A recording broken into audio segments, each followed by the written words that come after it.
Cry, baby, cry, make your mother sigh. Old enough to know better, cry. King of Marigold was in the kitchen cooking breakfast for the Queen. Queen was in the parlor playing piano for the children of the King. Cry, baby, cry, make your mother sigh. Old enough to know better, cry, baby, cry. Duchess of Katie, always smiling and arriving late for tea. Duke was having problems with the message at the local bird and bee. Cry, baby, cry, make your mother sigh. Old enough to know better, cry, baby, cry. Will you take me back to the people? Will you take me back with the people?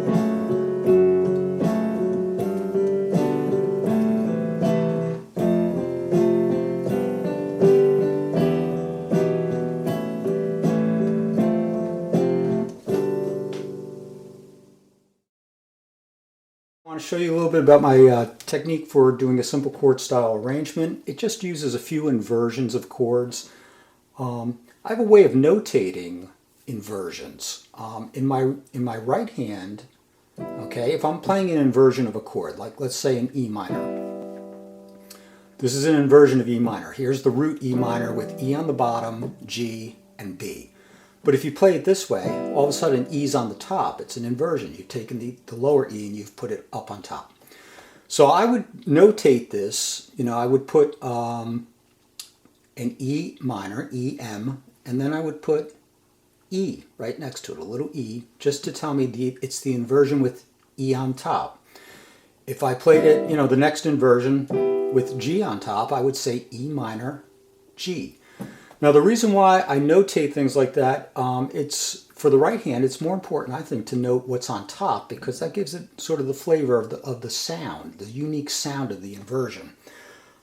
In my left hand, it's just slash chord notation. If I'm playing an E minor without any inversion, then it's just E minor. But if I play this version of E minor with something different on the bottom, I might call this E minor slash G, which means, E minor over G.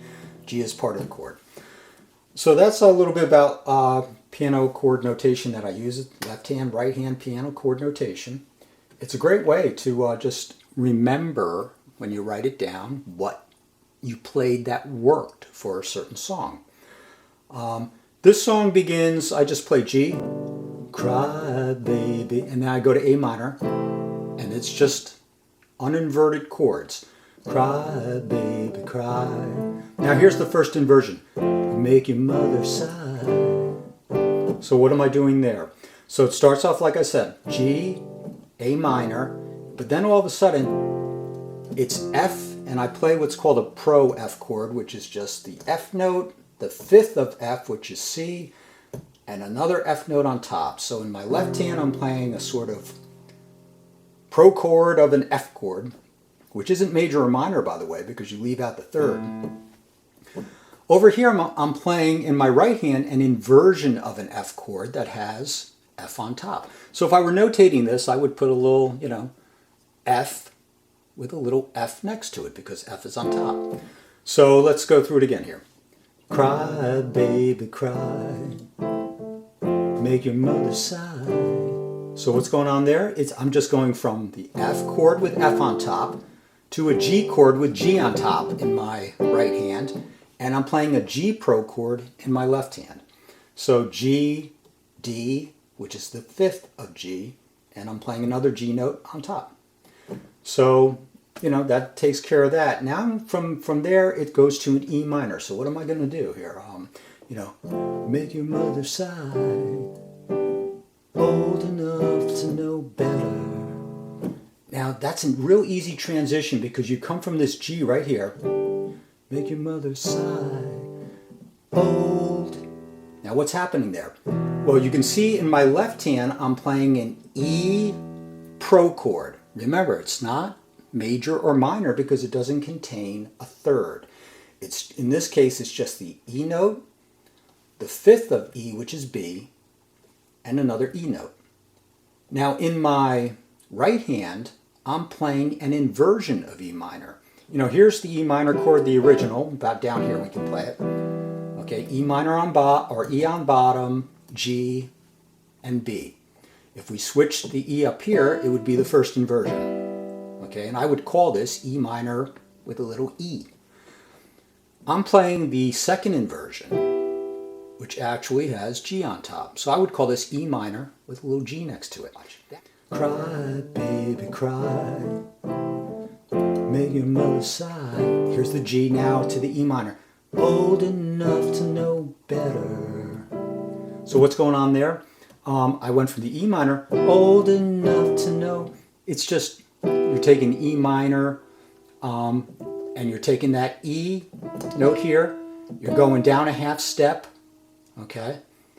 And then you're going to an A7 chord, okay? This A7 chord's uninverted, but instead of playing the A note here, I'm just dropping it down a full step to catch the seventh, which is a G. So, old enough to know better. And then it goes back to the F. Cry. Now we're ready to go to the verse. What's the verse? The verse is just an E pro chord in my left hand. I'm doing. So it's not major or minor because that would be E major, that would be E minor. But I'm just sticking to the E pro over here, which is just the E, the fifth of E, which is B, and another E note. Up here now I'm going to an uninverted E minor chord. The king of marigold was in the kitchen cooking breakfast. Okay, what's happening there is it's just going through flavors from E minor to E minor major seventh to E minor seventh to E minor sixth. You don't even have to worry about it though. All you know is you take this note, the E note in this case, on the top in your right hand, and you're just going to take this note and descend. Okay. King of marigold was in the kitchen cooking breakfast for the queen. What's happening there? Well, in my left hand, I'm in a C pro chord containing just the C, G, and C again. Over here, I'm just playing part of a C7 chord. It's kind of, the root would be the C note here, but I'm not playing the root because it's just easy to just play these three notes right here. So it's just the third of C, the fifth of C, which is the G note, and the seventh of C, okay, which is the B flat note. So, let's do it again. The king of marigold was in the kitchen cooking breakfast for the king or queen, and then back to G. Now we're just going to go through that again, but I'm going to do it from a different inversion of E minor. Instead of doing it from up here, I'm just staying right here. It's very close to that. It's very close to that G. The queen was in the parlor painting pictures for the children's holiday. So here, let's go through it. E minor, again, down to E minor major 7, down to E minor 7, down to E minor 6th. So it's the same. Now instead of doing it with my thumb, it's just happening from E minor with G on top, and now I'm just using my fingers down here to go down.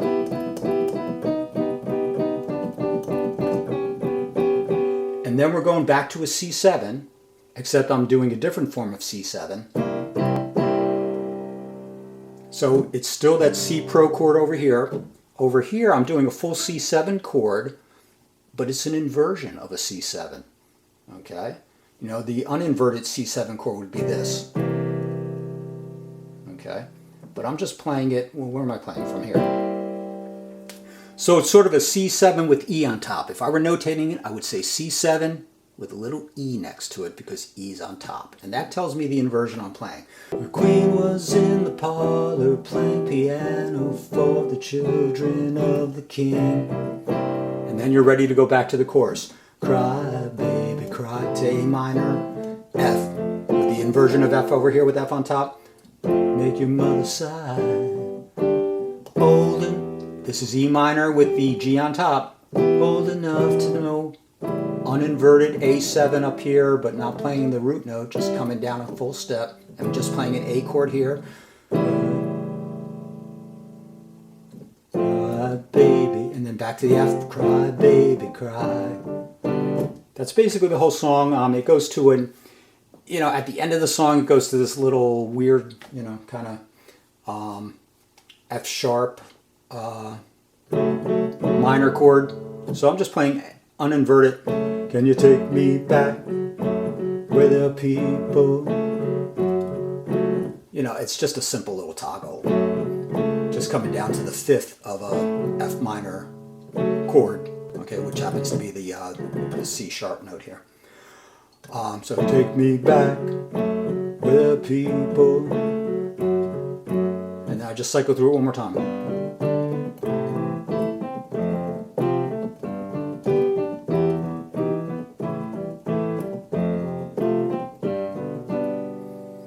So I hope you enjoyed that little lesson. Thanks for watching.